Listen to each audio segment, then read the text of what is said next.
I call myself the prodigal son of Carney. But the truth is, they don't even know I left. You can do a dope album with no budget.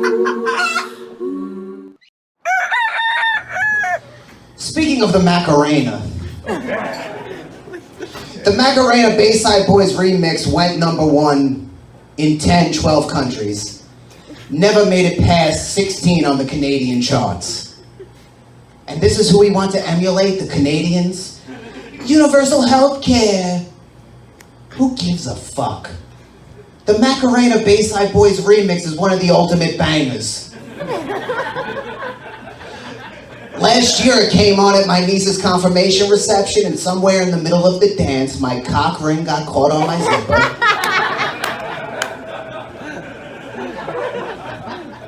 My little Prince Albert.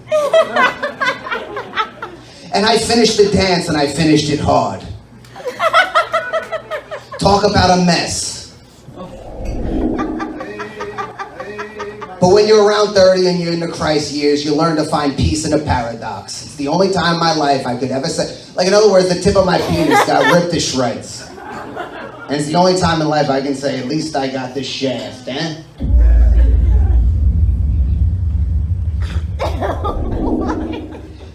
You gotta be generous sexually when you look like me. You ever squeeze your asshole shut so tight that you ejaculate? You ever squeeze your asshole shut so tight that you ejaculate? I was giving my pal a ride the other day. And I had to shit brutally. Can I just do a poll real quick?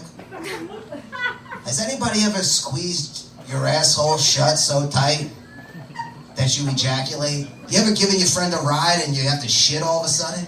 You go, where the fuck did this come from? And you're desperate to fight the shame and embarrassment of shitting yourself in the car with your friends. That would be terrible.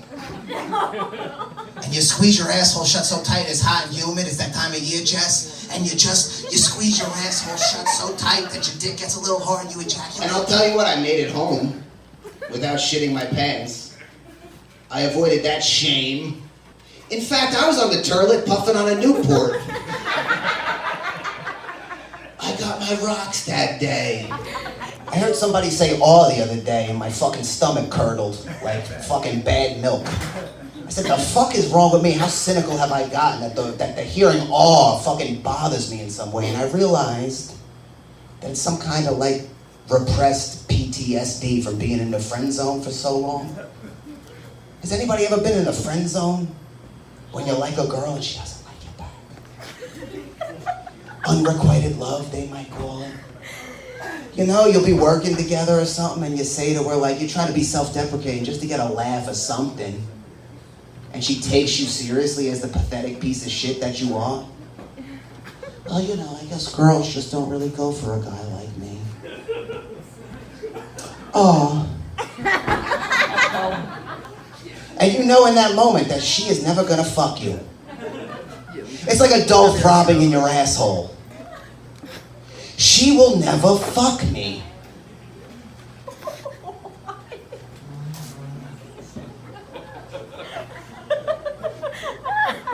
You ever squeeze your asshole shut so tight that you ejaculate? Jesus Christ, I always think I'm gonna fucking say that to like resounding fucking applause. Oh, I relate to that part. Yeah, I fucking squeeze my asshole shut tight all the time and I fucking ejaculate. I'm blowing fucking loads all over the place. Find more uses for semen. That's what I say. Oh, teen pregnancy, find more uses for semen. Because if you could put like rock semen down on your driveway in the winter, you got tons of teenagers getting pregnant, but at least I didn't slip and fucking fall in my driveway. The rock semen, fucking. I don't have to worry about that anymore. I got a girl now. I'm settling down. Her name is Connie, and let me tell you, she's a real dime. A real dime. She looks like fucking FDR. Redeeming quality though, she can be a real hoe. You know what she's into? Coffee enemas. like in the Colombian brew, like real potent shit. I toss a salad, I'm up for like 3 days straight. I almost mowed down a family of 4 in the Dunkin' Donuts parking lot this morning. And girl, I didn't even have my coffee yet. I love modern R&B. When I listen to Kool and the Gang, you know, in my car, me and Connie are on good terms. When I listen to The Weeknd, I just go out of nowhere, I go, she's probably struggling today. Let me text her and be a fucking asshole. You ever listen to The Weeknd? Lonely Night? Baby girl, I loved you on a lonely night. Like, imagine you were telling a girl that you're basically trying to get her to have an abortion. And you're going like, you know, darling, it's just not the right time for me, and I support you no matter what, because a woman's body is a temple and it's your choice, but it's just financially right now, I don't think I could be the father that I ideally would want to be. And as you're making this pathetic spiel, she's like,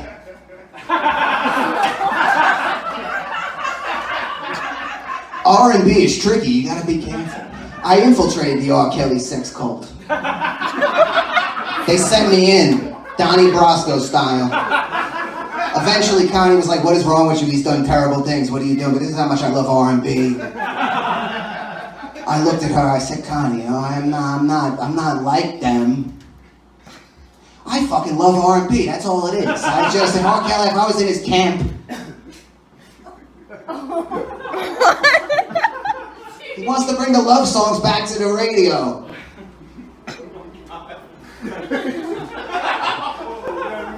Me and my, what?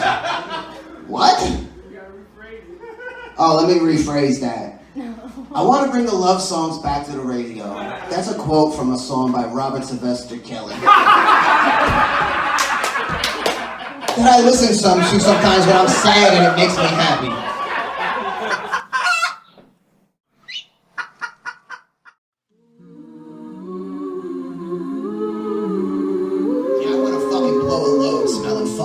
Passion fruit, mango. I'm old school. You ever think you're gonna blow a load to some like bombastic funk? But your girlfriend chose your sex playlist. And you go, I'm gonna blow a load to Signed, Sealed, Delivered. This is gonna be tremendous. This is gonna be a fucking classic load, but you realize about, you know, approaching the fade that you got a little more in the tank.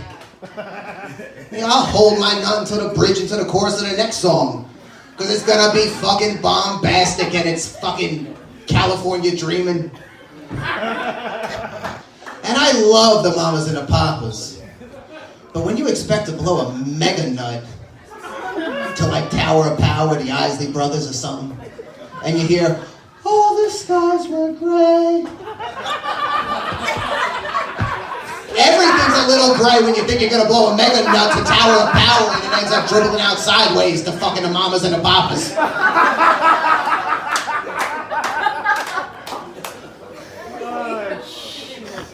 You guys remember that anti-drug commercial about the stoners running over the kids at Taco Bell? That shit used to bug me out when I was a kid, you know, and the paranoia. I'm grateful now that I started smoking weed when kids don't play outside more. Because I'm high at the drive-thru at Taco Bell all the time. First time I ever smoked a blunt, the lights went out at softball. I had to drive for the first time. On delay, on delay, on delay. You ever have paranoia hit you while you're driving on delay? You smoke some weed and you're like, I'm good, I'm good. And all of a sudden that itsy bitsy paranoia spider starts tickling your sphincter. I'm gonna get pulled over, I'm gonna fuck everything up. What the fuck am I doing? I smell like weed, I'm gonna get pulled over and I smell like weed. Motherfucker, why can't I feel my motherfucking toes? I reach into the center console, I grab my emergency cologne. It's fucking dark though, I spray myself in the eyes, now I'm driving fucking blind. 3 days later, all the girls at work are going, Carl, your eyeballs smell tremendous. I say it's Obsessed by Callan. Thank you for the kind words, I appreciate it. Netflix is a fucking joke. You know?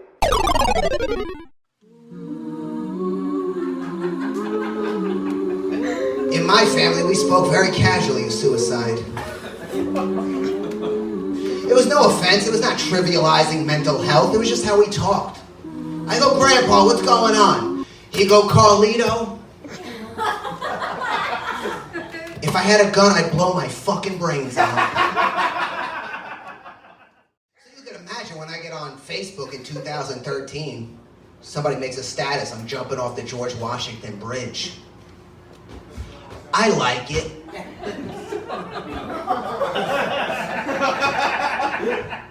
I think he's just fucking around. Huffington Post picks up the story. Look at this young man's cry for help. He posted on Facebook, I'm jumping off the George Washington Bridge. And there it is in the screen grab. Carl C. Callan likes this. They flooded my inbox. Hate mail. Apparently this kid was closet gay. He was fighting that for a long time. I lost 30 pounds recently, right? Yeah! And what I don't like about home fitness videos is that I don't have like a poignant testimonial. Everybody always has like a poignant testimonial, you know? Like I was bullied because of my weight as a kid and I wanted to kill myself and then the program saved my life. I was on the verge of triple bypass and the program saved my life. Like I was in a car and I went over a speed bump unexpected and my tit jiggled. Like I was driving around oblivious and I didn't realize I was fat. Went over a speed bump and like my tit jiggled just like this here. Trust has always been my Achilles heel. You guys remember when the Mayans predicted the world was going to end in 2012? December 21st, 2012. This is how much I trusted the Mayans. A couple nights before I go out and blow a guy.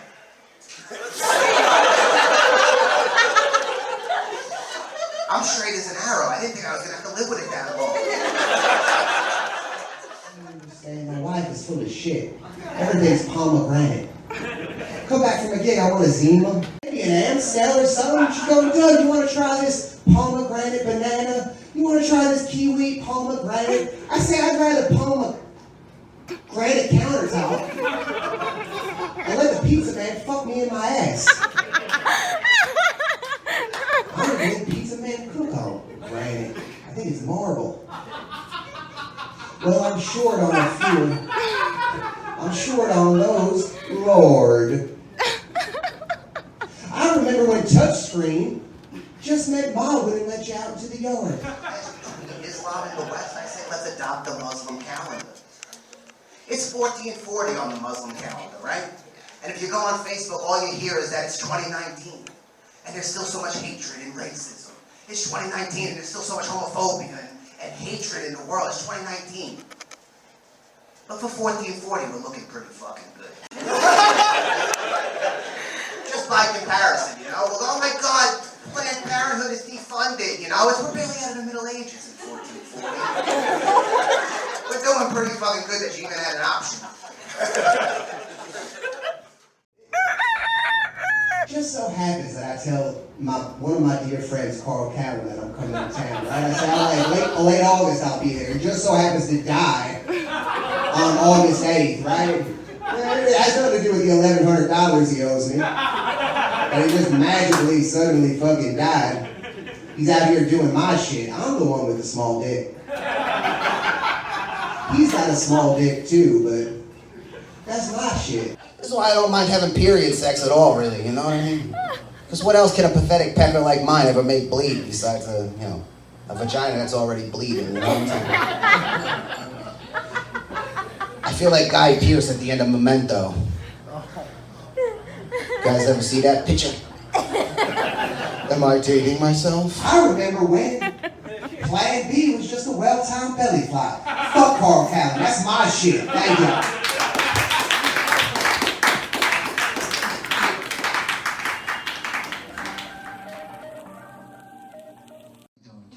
Applause for Titanic. And stop immediately, it's anti-Semitic. I was a battle rapper.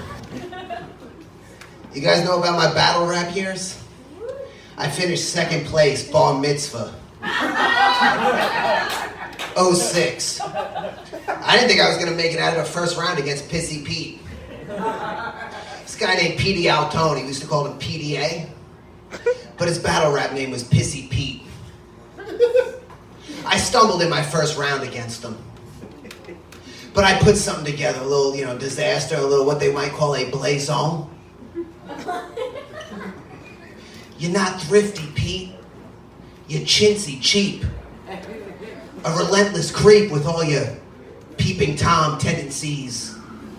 A walking sexually transmitted disease.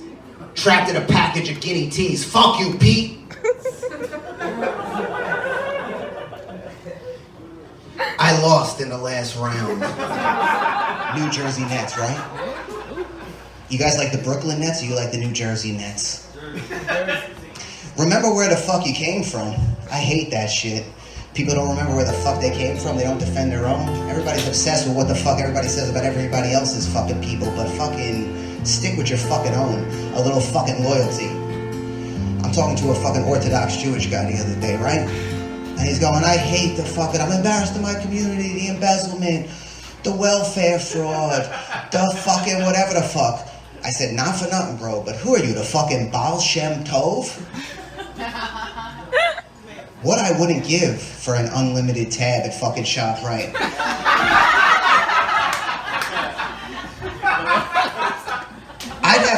I'd be in there after 8 p.m. I'd be fucking buying the fucking discount sushi. I'll be stacking up like I'm fundraising. Where are my Drake fans? Anybody like Drake? Next time we fuck, I don't wanna fuck, I wanna make love. You know what makes me sick to my fucking stomach? Anti-Semitism. Drake is fucking amazing. I fucking hate it. Drake. One time at the shelter, my battle rap days. I had the whole crowd going along with me. Everybody from the 732. Put your motherfucking hands up and say, we love the Jews.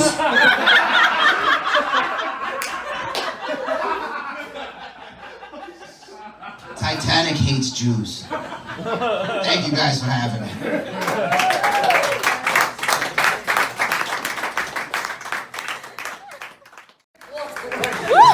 He's so outmade for just yelling without a microphone. When somebody asks me to remind them to do something in their life.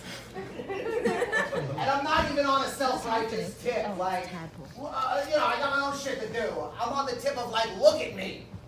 I haven't shaved my neck in fucking 3 months. And I have to remind you to take your fucking probiotic? Fuck you, Debbie!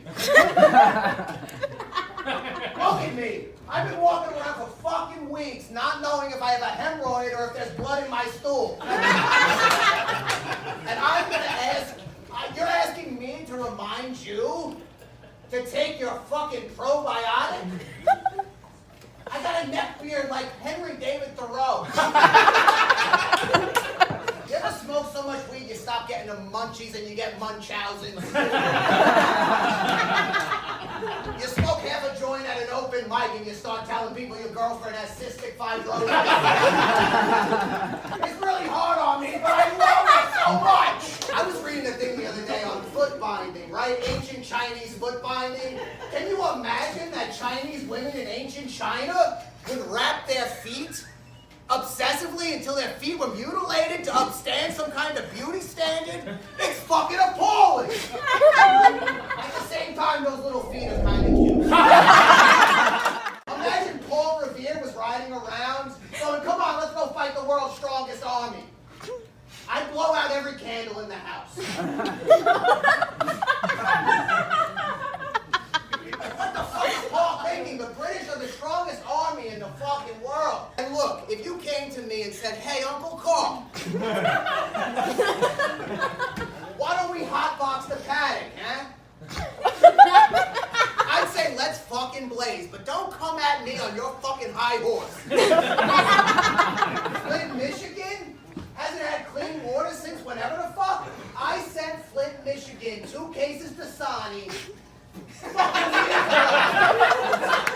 I never got one word of thanks.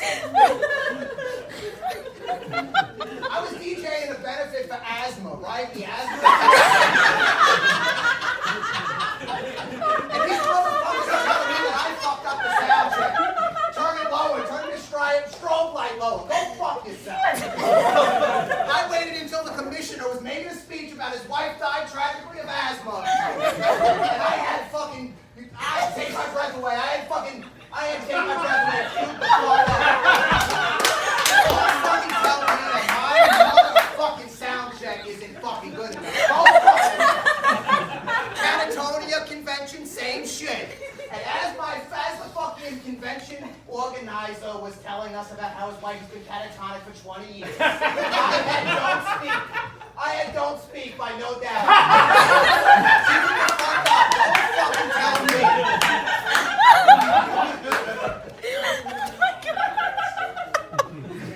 Go fuck yourself. You read pop history, right? And you're either handsome or fucking horrendous, right? George Washington, strapping, 6'3", ruggedly handsome. Henry Knox, ugly, fat, fucking piece of shit. Fuck that Tory fuck. Fuck him. I went out with a girl once, she struggled with insecurity. I remember, I was like 14, 15, and I asked her, let's go exclusive, me and you, huh? And she said, no, I'm crazy. I push people away, I bring them back, I'm crazy, I'm too crazy, I can't be trusted in a relationship. And I said to her, darling, the moment I looked in your eyes at Hoko when I creamed my fucking corduroys. I said, the moment I looked in your crazy motherfucking ass eyes, I knew you would one day drown our baby in the tub.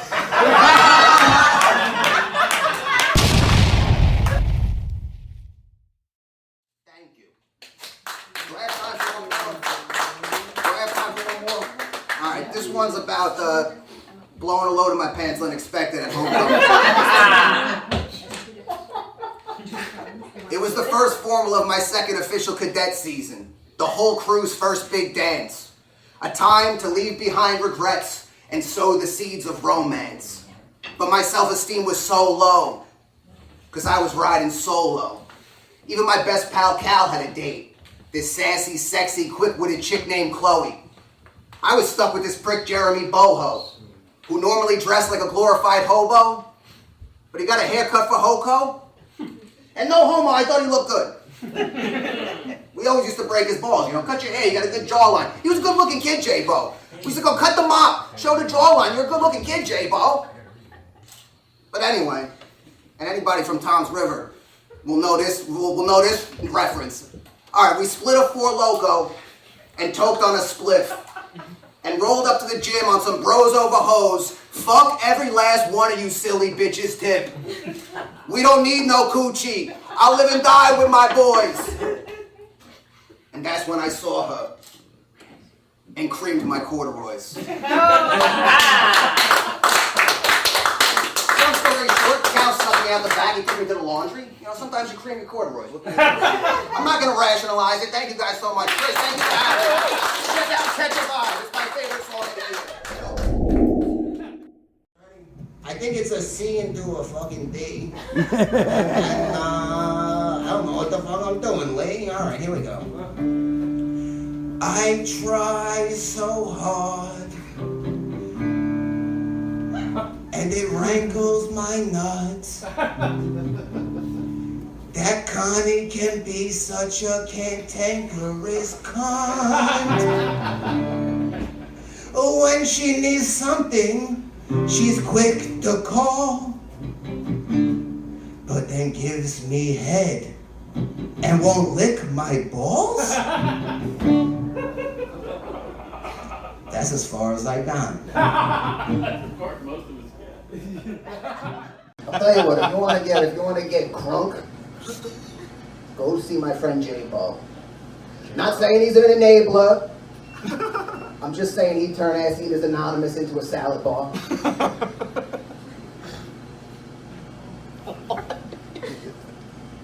My friend J-Bo. I never told DiCaprio about J-Bo. He's one of my closest friends in the world. Short for Jeremy Boho. We used to call him J-Bo. Can I tell you guys about my friend J-Bo?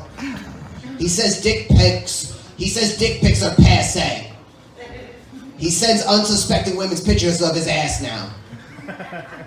He goes to me, Carl, I'm an artist. My name is Picasso. I'm an artist. I said, J-Bo, I think you might be a sexual predator. My friend J-Bo, he buys prescriptions, okay? Like Adderall and whatever. And I don't really like in other words, what's the fucking colloquial fucking perspective on Adderall? Oh, it's a fucking meth for kids. It's either meth for kids or a fucking miracle drug. I'm on the fence. Anyway, I'm really careful with the shit, right? So my friend J-Bo throws me like 3 or 4, right?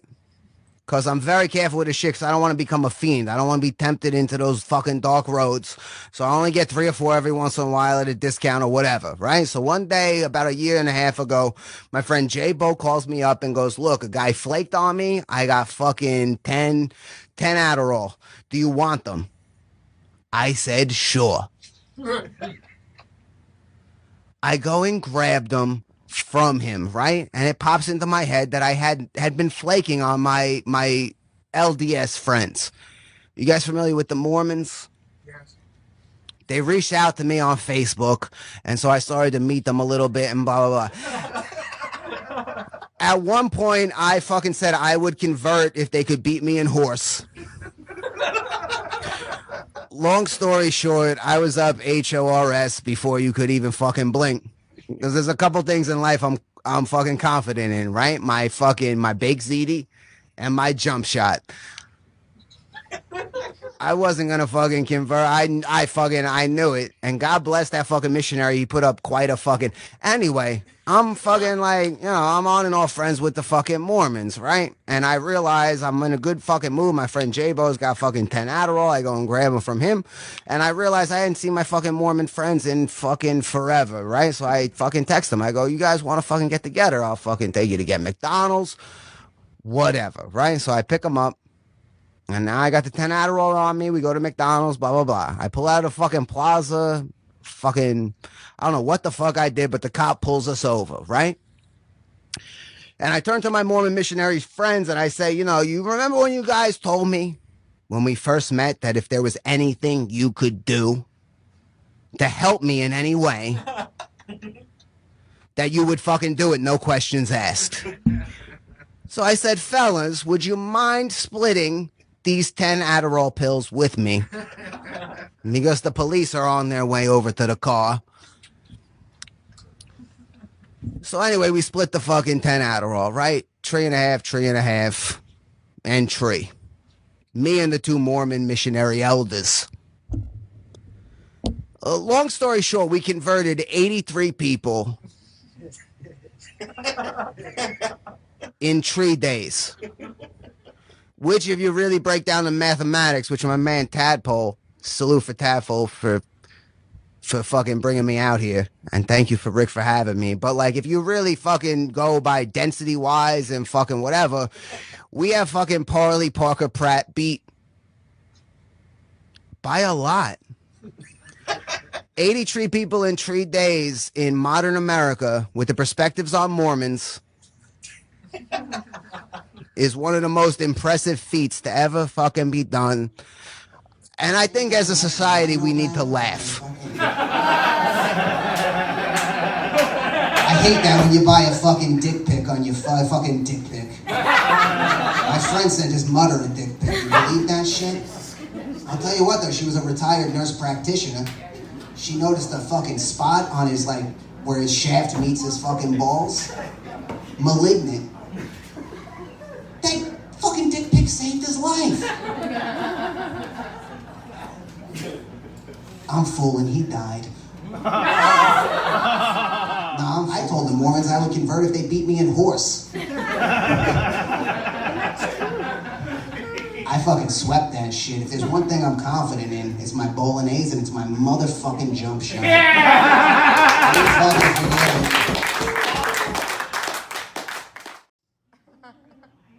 I got a little drunker than expected. Somebody shout something out. Hey, you guys watch Pretty Little Liars? I know it sounds a little fruity, but I watch Pretty Little Liars. 4 seasons. Spoilers! Spoiler alert! But when they bring Allie back, I didn't really like that. Imagine that. You guys ever watch Pretty Little Liars? It's a tremendous program. And I'll be honest, one time I did jerk off. One time. Not the show itself, but like in Ashley Benson, like they played like synthesizer music over pictures of Ashley Benson, who played Hannah on the show. And I masturbated to that. This is really confessional. This is actually me. I masturbated to it. Her casting couch. But there's a little bit more about my story you don't know. First wet dream I ever had, I was laying on my stomach. Anybody who's ever had a wet dream laying on your stomach knows. Especially when it's the morning of your confirmation. You wake up kind of halfway in the middle of the night, you know, like to a washing machine sensation in your groin. Oh no. And your whole body weight is pressing against your little pubescent pecker. I went most of my formative years not thinking like an orgasm was the most painful thing imaginable. It's like, in other words, imagine your fucking porn tube fantasy, right? You getting your dick sucked and it's about to be the money shot. But instead of blowing a load on her face, she just suddenly puts your pecker in like the door and just slams it.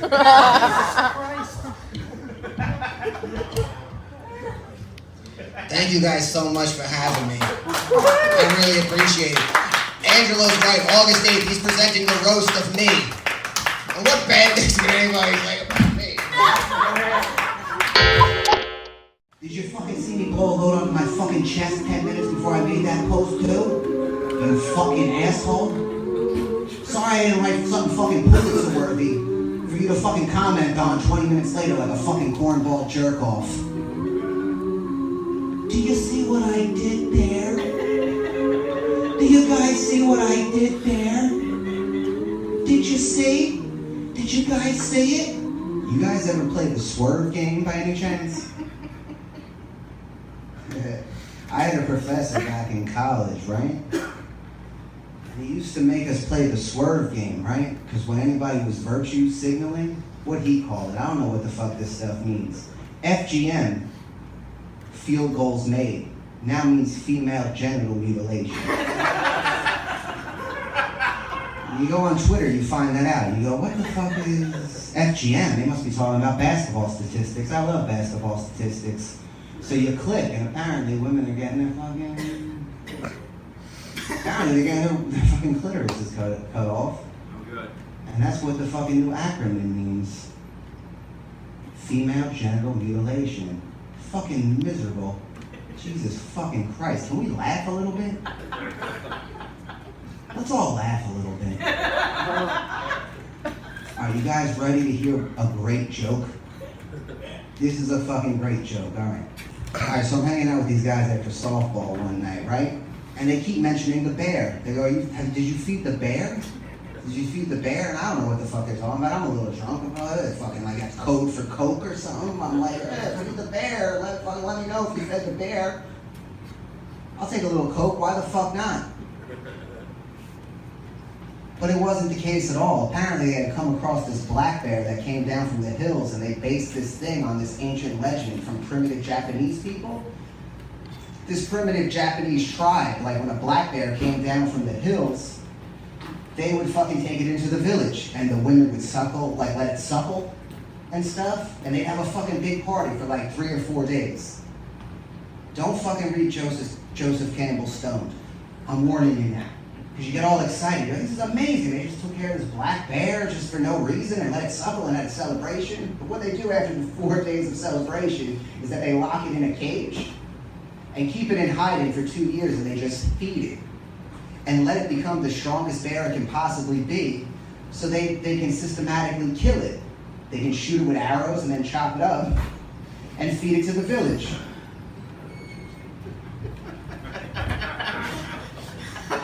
So my friends go, if you look up this ancient fucking Tainu tribe, this is what they do. Go and fucking look it up, that's what we're doing. So come out in September, and you can shoot arrows at this bear that we've kept in captive. Bring that girl you like, and we're gonna cut this bear into fucking pieces. It's strong as a fucking bull. So I get stoned the next day, I go to the library, and all this shit checks out. If you read Joseph Campbell, this is a fucking thing, right? So I go, fuck it. I asked the girl to come with me, so we drive out to Old Man Johnson's farm to see the slaughter of this fucking bear.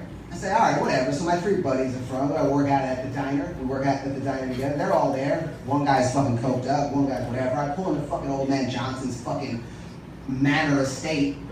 How am I doing on time, Angelo? Do I have enough time to tell this story? Finish your story, man. Anyway, so fucking, they go, yeah, we got the fucking bear. Come on in. Blah, blah, blah. So we go in, and the fucking bear is there, and they have all the fucking arrows, bow and arrows. They got a fucking pretty good setup, like an arsenal. And they go, all right, so we're gonna let it out of its cage, and we're gonna shoot it with arrows and kill it. And this bear is impressive. It's the biggest, certainly the biggest bear I've ever seen in person. Besides maybe that episode of The Sopranos in season 5 when there's a bear in the backyard. I always felt very close to that or something. Something about Tony smoking that cigar in the backyard that was really touched me. But anyway, they go, we're gonna kill this bear. So now it's fucking breaking out of its fucking cage because they set it up like shit or whatever. And everybody has fucking cold feet. Like, I can't shoot the bear. We've been feeding this since it was a baby. We can't shoot this bear.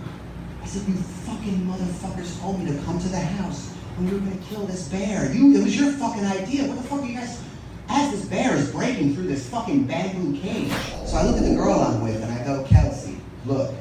I go, if I shoot this bear with an arrow and kill it, will you still love me? And she goes, look, I don't know if I can love you if you kill this bear, but I will fuck you. So I took aim. I missed twice and the bear got out and ran through fucking town. And the zoo took it, and then Ricky Gervais posted on Twitter how it's inhumane to keep bears in fucking zoos. And nobody knows that I fucking had my shot at that motherfucker. I had my shot at getting my fucking dick sucked. If I just fucking shot that bear in the heart, and then we chopped it up and ate it. But unfortunately, here I am, humane as ever. Moral of the story is, do not eat Kip Chapman's chili before you have to perform. This is gracefully slick here on behalf of the Carney Commission. They tried to cancel me in 2021 for saying things like this. But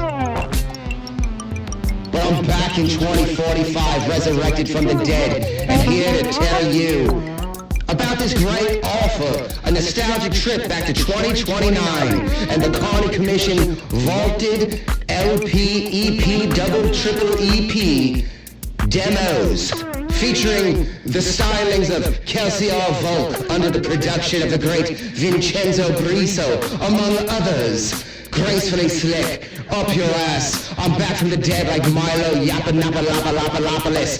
Fuck everyone.